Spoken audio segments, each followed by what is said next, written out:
Soy Rafael de Asís, catedrático de Filosofía del Derecho en la Universidad Carlos III de Madrid y quien va a compartir esta sesión sobre conceptualizaciones y marco general de la Convención de Derechos de las personas con discapacidad.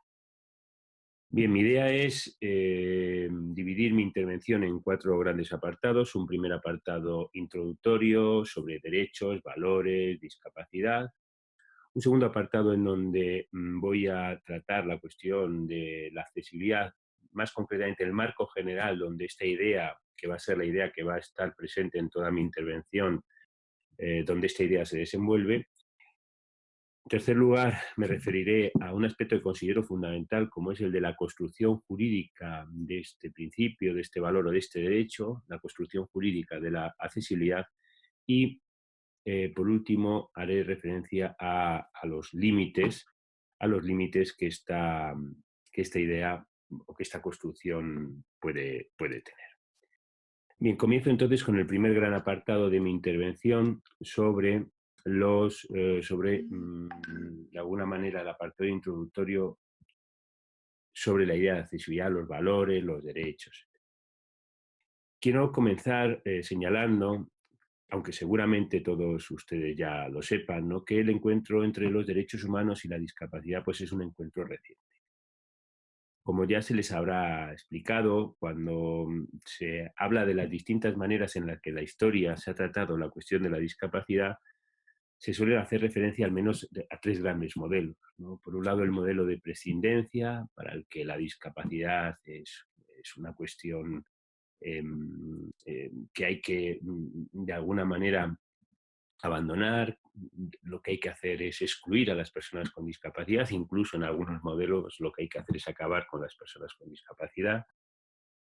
Un modelo, el modelo médico, el segundo modelo de tratamiento de la discapacidad, para el que la discapacidad es algo anormal, es algo fuera de lo normal, pero obviamente no hay que acabar con las personas con discapacidad. Lo que hay que hacer en todo caso es elaborar políticas que tiendan a acabar con la discapacidad, o si se quiere, lo que hay que hacer es integrar a las personas con discapacidad en la sociedad, normalizar de alguna manera a estas personas.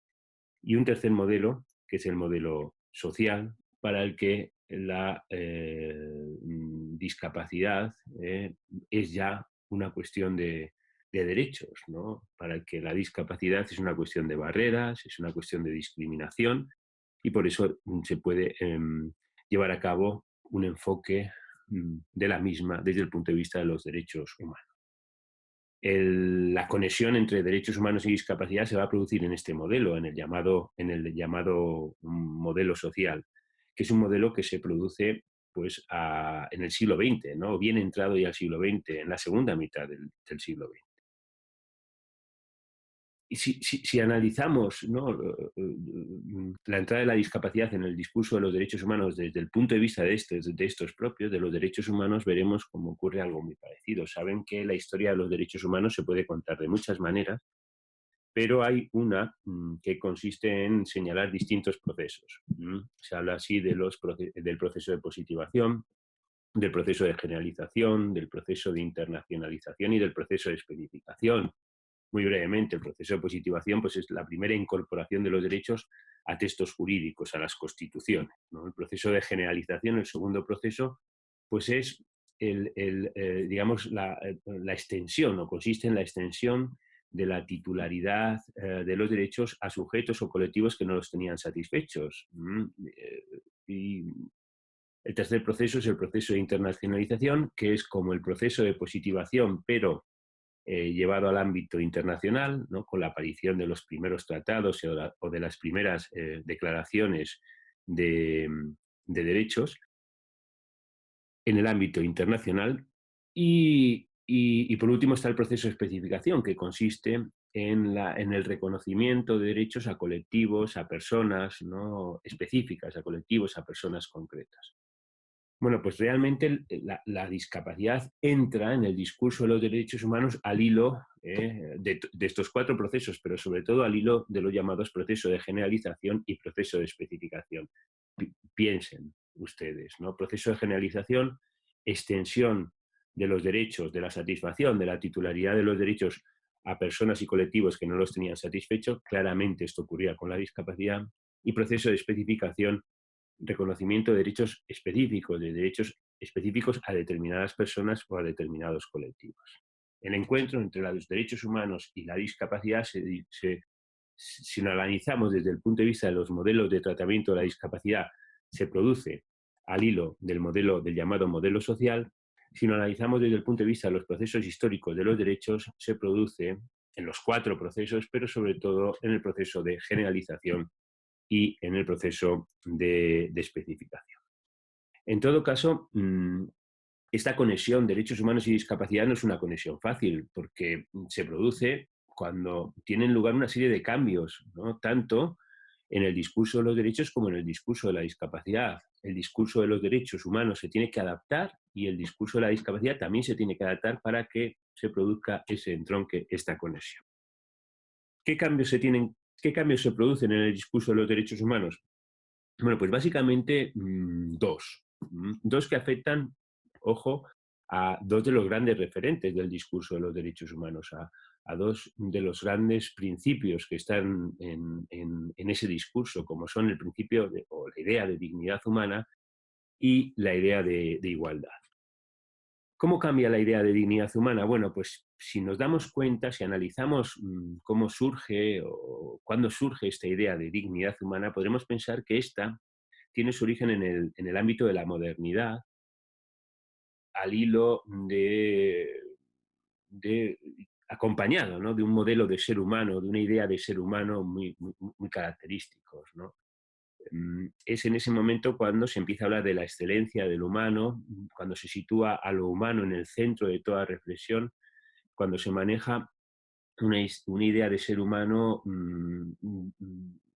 diferente, ¿no? Y singular en relación con el resto de seres vivos, ¿no? Aparece una idea de una excelencia del humano con dos tipos de justificaciones. Una es una justificación religiosa, ¿no? Los seres humanos somos seres, digamos, singulares porque hemos sido creados a imagen y semejanza de una autoridad divina. O también los seres humanos, la otra gran justificación, los seres humanos somos seres excelentes, seres singulares, porque estamos dotados, ¿no? De una serie de rasgos, de una serie de características que nos sitúan por encima de cualquier otro ser. En ambos casos, esa excelencia humana, esa idea del humano, sirve de justificación para hablar de la dignidad. Los seres humanos somos dignos por esto, ¿no? Porque somos seres singulares. Pero claro, somos seres singulares porque estamos dotados de capacidad para razonar, de capacidad para realizar juicios estéticos, estamos dotados de capacidades, ¿no? Todo el discurso de la dignidad se construye desde la idea de capacidad.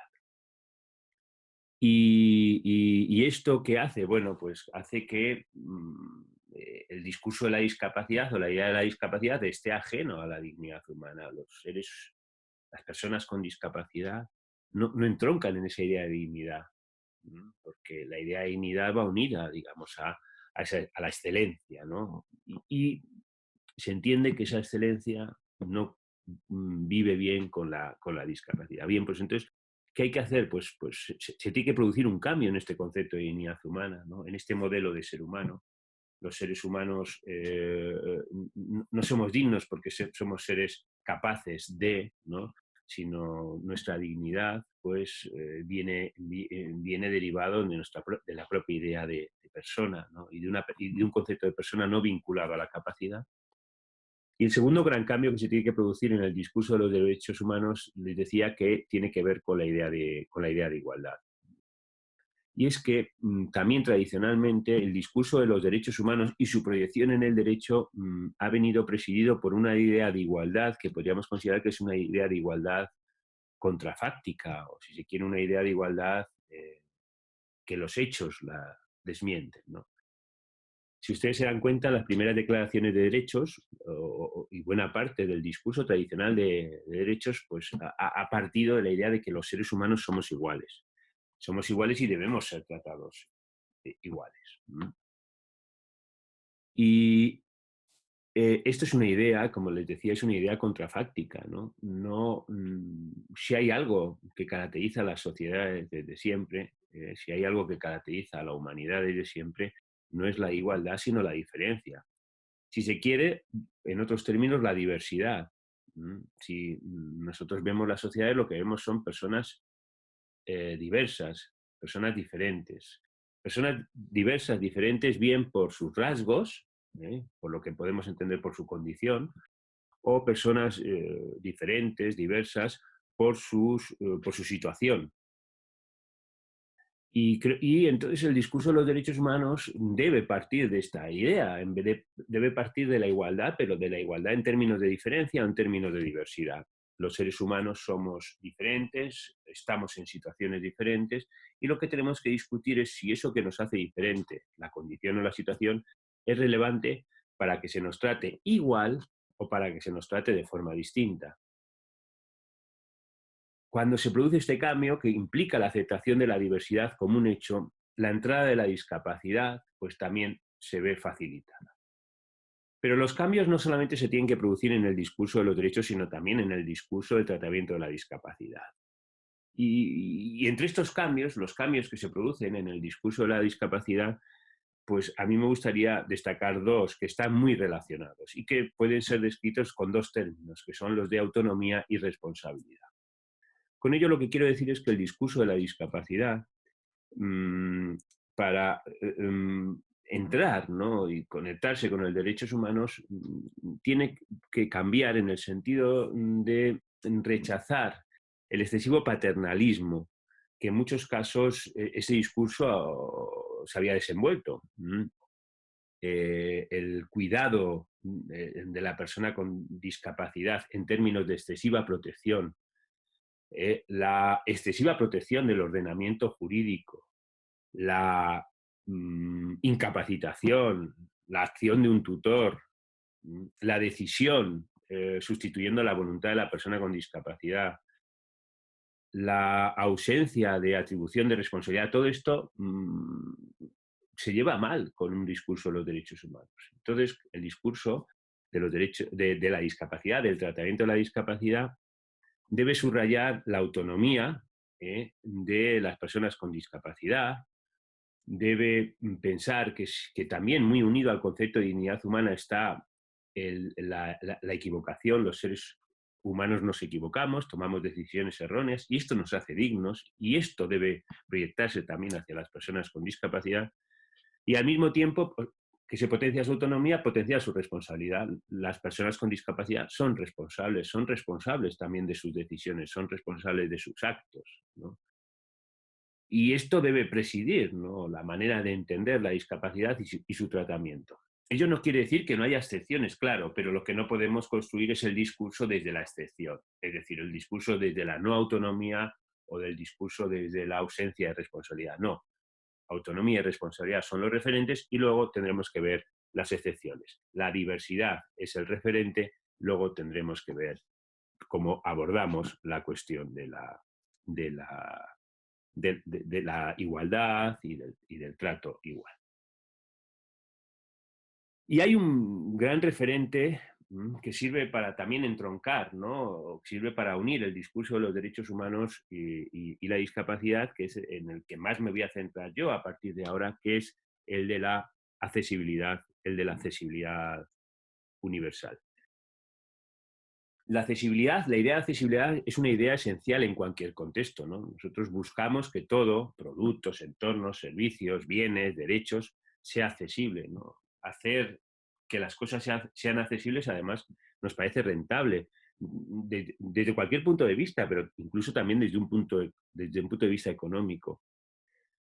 En nuestras sociedades, la falta de accesibilidad, somos conscientes de que produce situaciones de discriminación y que en muchas ocasiones, cuando algo no es accesible, pues esto hace que no se satisfagan los derechos, ¿no?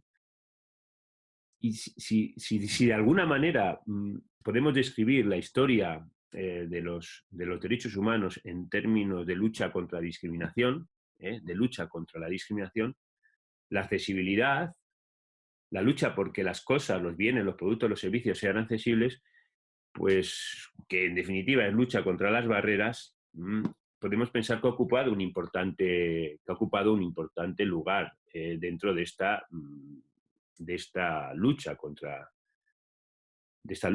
la discriminación. Y es que la lucha contra las barreras está presente en el origen de las tres grandes reflexiones del discurso de los derechos humanos. Como saben ustedes, el discurso de los derechos humanos, cuando surge al hilo de tres grandes reflexiones. Por un lado, la de los límites al poder político; por otro lado, la reflexión sobre la tolerancia, que es la reflexión sobre los límites al poder religioso; y en tercer lugar, la reflexión sobre la humanización del derecho penal y procesal. Pues bien, en estas tres reflexiones está presente la idea de la accesibilidad, si se quiere, la lucha contra las barreras. Se lucha contra las barreras que impone el poder político, se lucha contra las barreras que impone el poder religioso, se lucha contra las barreras que establece el derecho penal a través de sus penas, o el derecho procesal a través de los procesos, ¿no?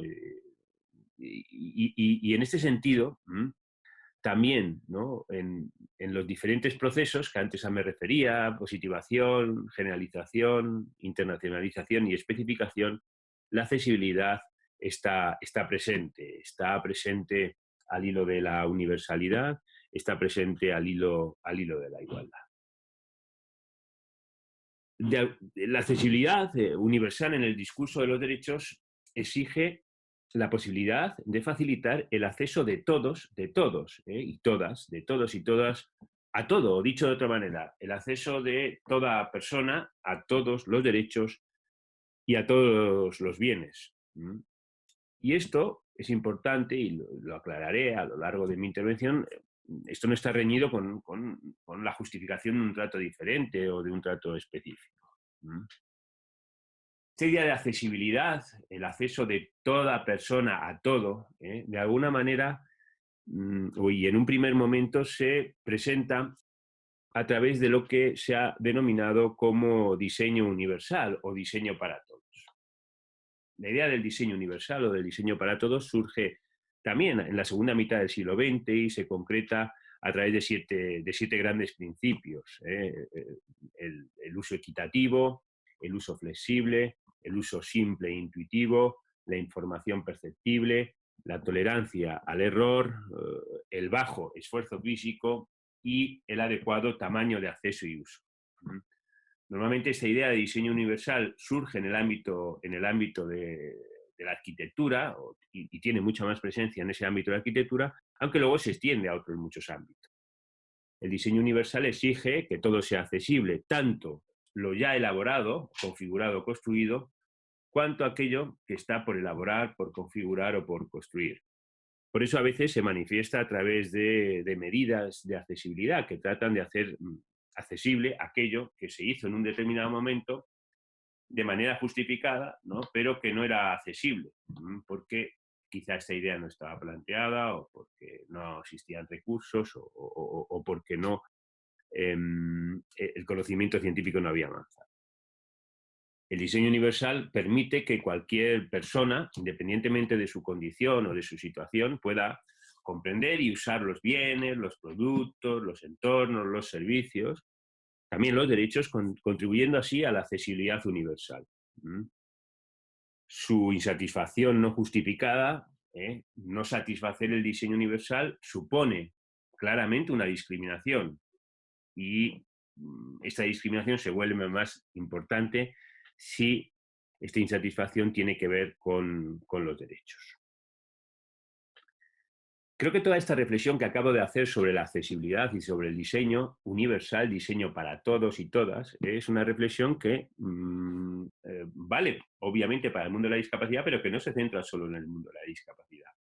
Ahora bien, la conexión entre accesibilidad y no discriminación se hace mucho más importante en relación con personas y colectivos en situación de vulnerabilidad. Como es sabido y ya se les habrá hablado, la Convención sobre los Derechos de las Personas con Discapacidad concibe la discapacidad como un concepto, dice, ¿no?, como un concepto que evoluciona y que resulta de la interacción entre las personas con deficiencias y las barreras debidas a la actitud y al entorno, que evitan su participación plena y efectiva en la sociedad, en igualdad de condiciones con las demás. Así se define la discapacidad en la Convención. Y de esta forma, la lucha contra las barreras es un componente esencial del discurso de los derechos de las personas con discapacidad. De esta forma, aunque la accesibilidad es una exigencia universal, es una exigencia proyectable para todas y todos, cobra fuerza en el ámbito de la discapacidad, donde se vincula a la idea de posibilidad y aparece como dentro del discurso contra la no discriminación.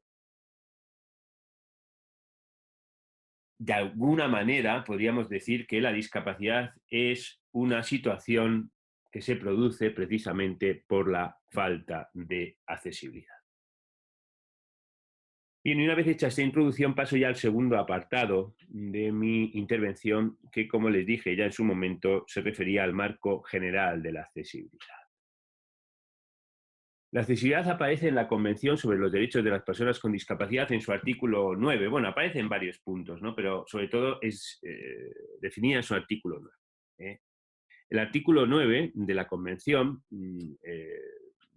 habla o afirma que con el propósito, con el fin de que las personas con discapacidad puedan vivir de forma independiente y participar plenamente en todos los aspectos de la vida, los Estados partes, los Estados que firman la Convención, los Estados que ratifican la Convención, deben adoptar aquellas medidas pertinentes para asegurar el acceso de las personas con discapacidad en igualdad de condiciones con las demás al entorno físico, al transporte, al ámbito de la información y las comunicaciones, y a otros servicios e instalaciones abiertos al público o de uso público, aclarando que esto debe producirse tanto en zonas urbanas como en zonas rurales.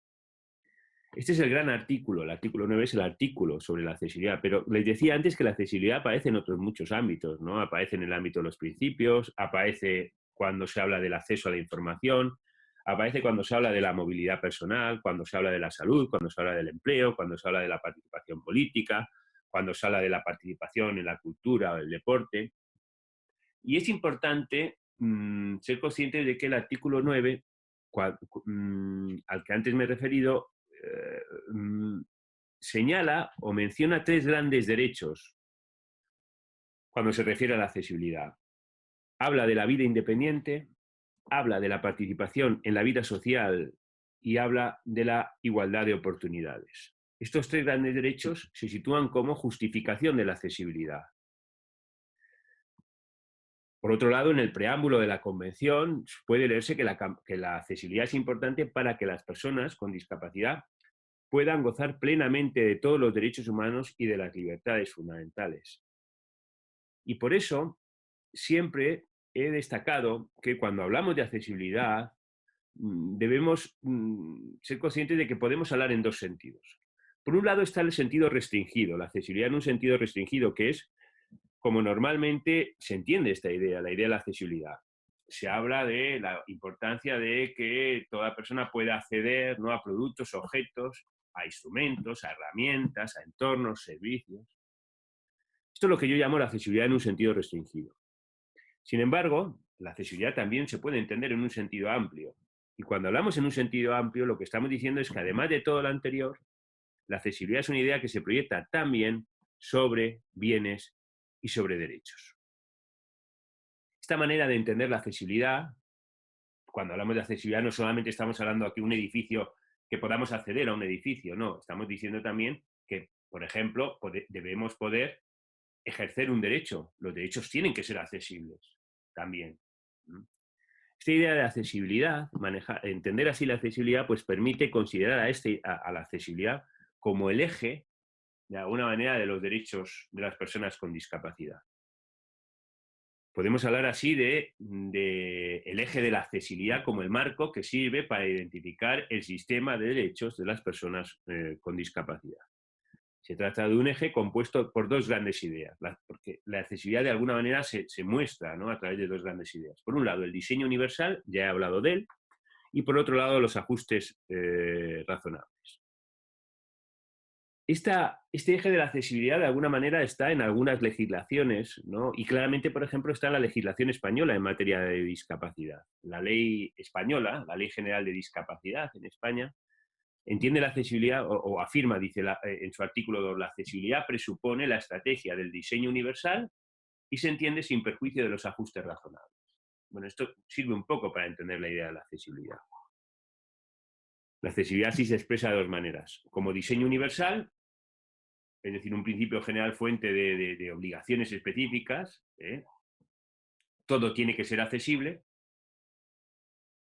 y también como ajustes razonables. Es posible que algo no haya podido ser accesible, algo no se haya hecho accesible de manera justificada, pues entonces lo que hay que hacer son ajustes razonables. Los ajustes razonables surgen cuando está justificado que el diseño universal no se haya satisfecho. La Convención entiende el diseño universal como el diseño de productos, entornos, programas, servicios que puedan utilizar todas las personas en la mayor medida posible sin necesidad de adaptación. Es importante que ser conscientes de que este diseño universal pues, no excluye productos de apoyo para grupos particulares de personas con discapacidad, cuando así lo necesite. Y dentro del diseño universal, un punto importante lo desempeña lo que entendemos por medidas de accesibilidad. De alguna manera, las medidas de accesibilidad son medidas que se hacen para solucionar la falta de accesibilidad de bienes, productos, de derechos. Lo decía antes, imaginemos que un bien, un producto, un servicio, no sea configurado como accesible universalmente, y esto ha sido así porque no hay avances técnicos o porque ha pasado desapercibido la singularidad de una persona o de varias personas. Bueno, pues se pueden hacer medidas de accesibilidad. Quizá el ejemplo, para entenderlo mejor, sea el de las rampas de los edificios, ¿no? Esto puede, para acceder a un edificio. Bueno, pensemos que ese edificio se construyó con escaleras, ¿no? Y ahora, para hacerlo universalmente accesible, pues hemos construido una rampa, hemos hecho una medida de accesibilidad. El diseño universal, de alguna manera, se puede expresar de tres maneras.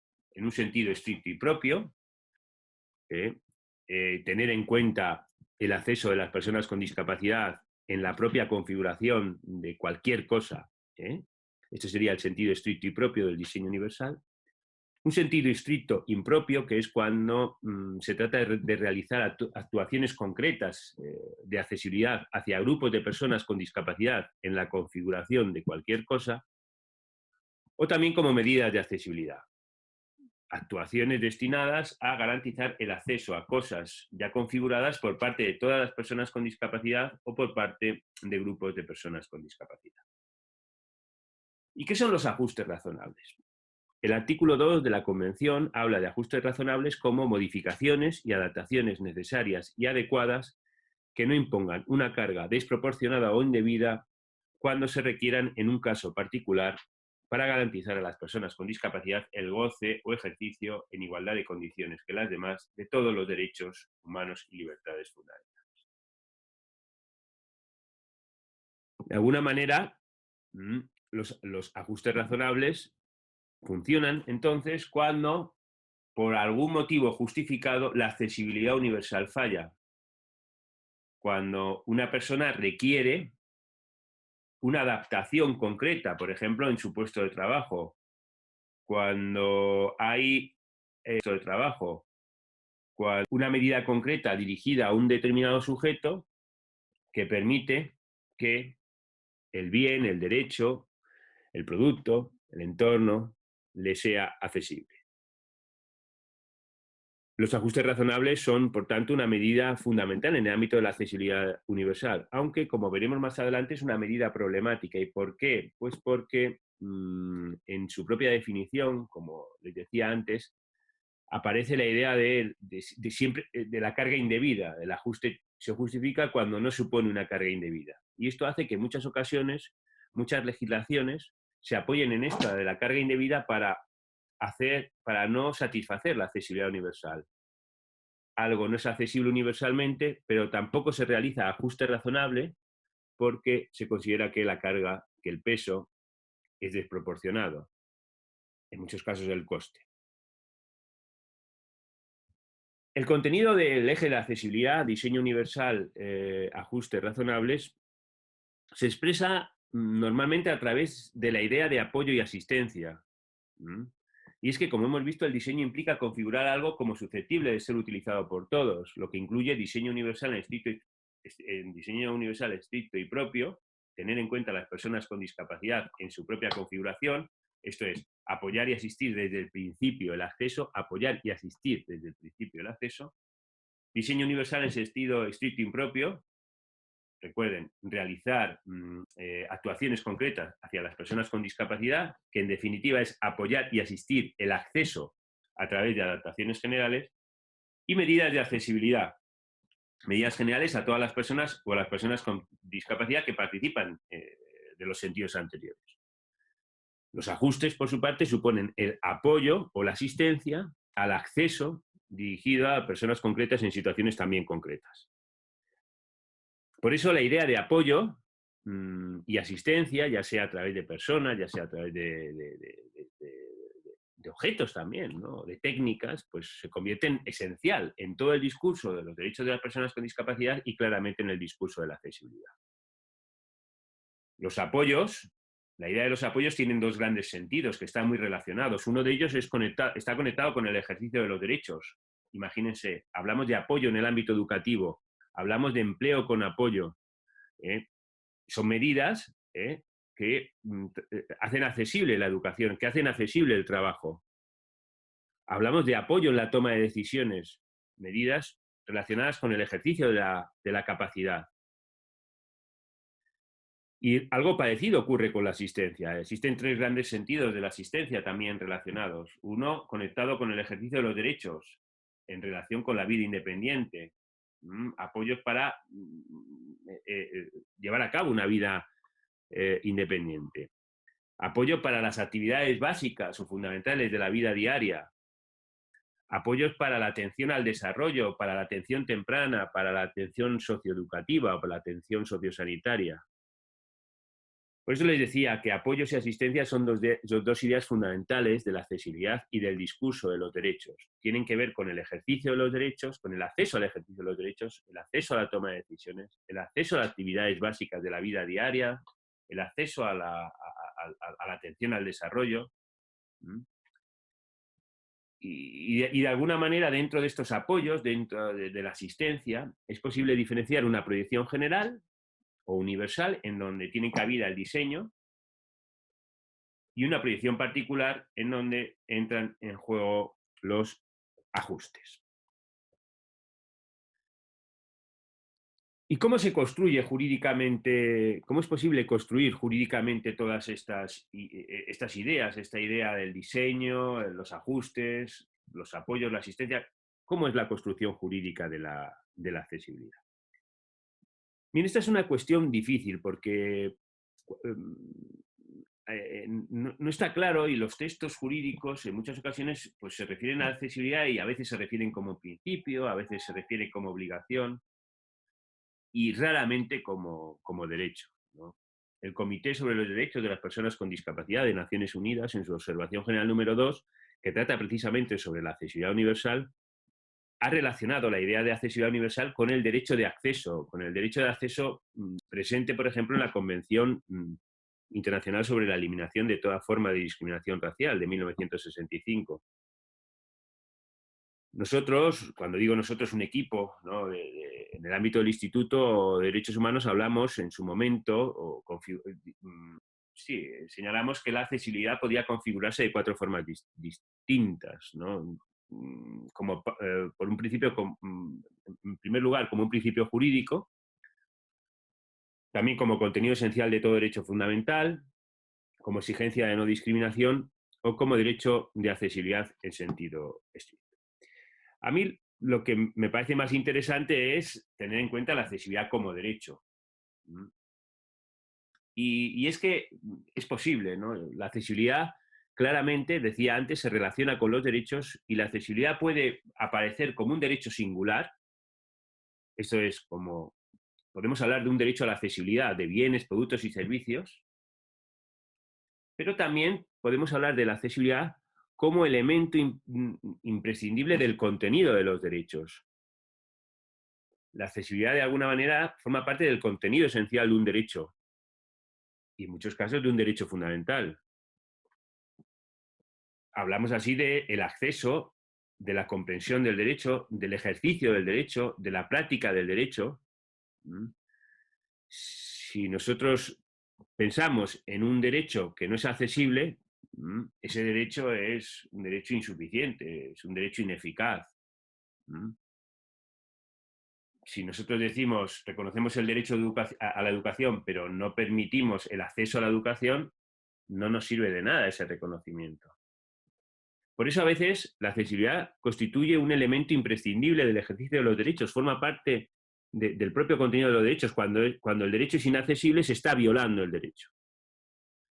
Y esta idea incluso ha hecho que esto sea tan claro que se hayan construido derechos a la accesibilidad, ¿no? Derechos a la accesibilidad de los derechos. Piensen ustedes, el derecho de acceso a la justicia, que es un derecho reconocido en la Convención, el derecho de acceso a la justicia forma parte de esta idea. O incluso, imaginen ustedes, el derecho a un intérprete en el ámbito de la justicia. Esto tiene que ver con el derecho, si se quiere, a la tutela judicial efectiva, con el acceso a la tutela judicial efectiva, con el acceso a la justicia, y esto es un elemento, ¿no? Pero que ya se ha configurado como derecho, forma parte de esa idea de la accesibilidad como contenido, como parte, como elemento esencial de los derechos. La construcción de la accesibilidad como derecho o como contenido de los derechos permite también relacionarla con la no discriminación. La ausencia de accesibilidad puede tener claramente como resultado la discriminación, y esto lo señala el artículo 5 de la propia Convención sobre los Derechos de las Personas con Discapacidad. De alguna manera me interesa subrayar que, aunque es posible construir la accesibilidad también como un principio orientador de las políticas, ¿no? La accesibilidad propiamente aparece como un derecho, se puede construir como un derecho, bien como un derecho singular, ya les decía, un derecho a la accesibilidad de productos, entornos, bienes, servicios, o bien como contenido, como parte, como elemento imprescindible, como elemento esencial, si se quiere en términos constitucionalistas, como parte del contenido esencial de los derechos. Y esto es muy importante porque un aspecto muy relevante de todo este discurso es el aspecto de los límites. Y con esto ya paso a la última parte de mi intervención, en la que les quería hablar de los límites. Porque al igual que destacamos, ¿no?, la importancia que tiene la accesibilidad, debemos ser conscientes también de que esta puede tener sus límites. Y eh, debemos partir aquí de la idea de que todos los derechos tienen sus límites, pero lo que es importante es ser conscientes de qué es aquello que puede funcionar como límite y qué es aquello que no puede funcionar como límite. Para hablar de los límites de la accesibilidad, debemos también subrayar ya desde el comienzo que estamos dentro del discurso de los derechos humanos. La accesibilidad es un elemento fundamental del discurso de los derechos, de las personas con discapacidad. La discapacidad es una cuestión de derechos humanos. Si hablamos de límites de la accesibilidad, debemos hacerlo desde los referentes con los que hablamos de los límites de los derechos. Y en este punto es posible hablar de tres grandes límites de la accesibilidad. Por un lado, los límites de lo necesario, los límites de lo posible y los límites de lo razonable. Los límites de lo necesario hace referencia a la posibilidad de que, en relación con determinados productos, con determinados servicios, pues la accesibilidad no sea necesaria. Realmente, en el discurso de los derechos estos límites no tienen cabida. Y quizás sea posible encontrar algún ejemplo fuera de los derechos, pero no en el ámbito de los derechos. Los derechos, la satisfacción de los derechos es algo fundamental, necesario, y en ese sentido los límites de lo necesario no afectan a este discurso. Otra cosa es hablar de los límites de lo posible y de los límites de lo razonable.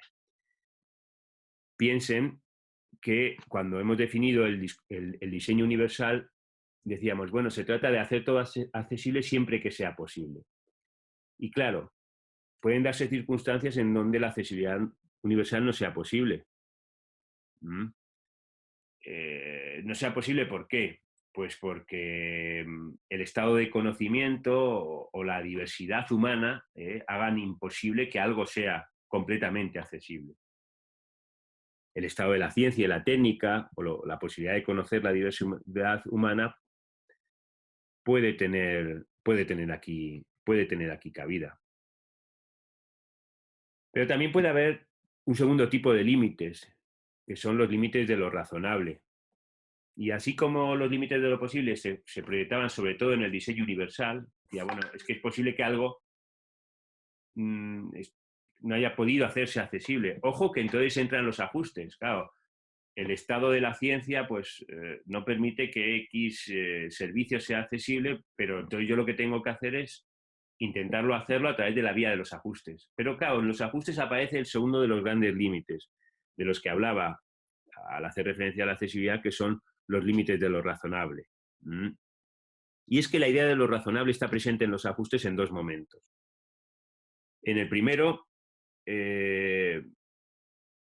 hablamos de lo razonable del ajuste radica en la existencia de una falta de accesibilidad justificada y por lo tanto no discriminatoria. Es decir, era un poco lo que estaba diciendo antes. Si el diseño universal no se ha podido lograr de manera justificada, entra en juego el ajuste razonable. Entonces aquí hay un primer examen de razonabilidad. No era posible y por lo tanto es razonable que entre el ajuste razonable. Pero ojo, si sí era posible, no cabe ajuste razonable. Si era posible hacer el diseño universal, se está discriminando. Hay que corregir esto, pero no por vía del ajuste razonable. Ahí entra en juego una primera dimensión de lo razonable. Y la segunda dimensión de lo razonable, cuando hablamos del ajuste, tiene que ver con lo que antes señalaba, que era la carga indebida o desproporcionada. Podemos pensar que el ajuste no es razonable porque implica una carga excesiva. Ahora bien, cuando hablamos de carga excesiva, debemos ser conscientes de que estamos en un discurso de los derechos humanos. Y digo esto y subrayo esto porque en muchas ocasiones todo el discurso de la carga excesiva y de la carga desproporcionada se proyecta finalmente en el coste económico. El ajuste no es razonable, ¿por qué? Pues porque su coste económico es muy grande.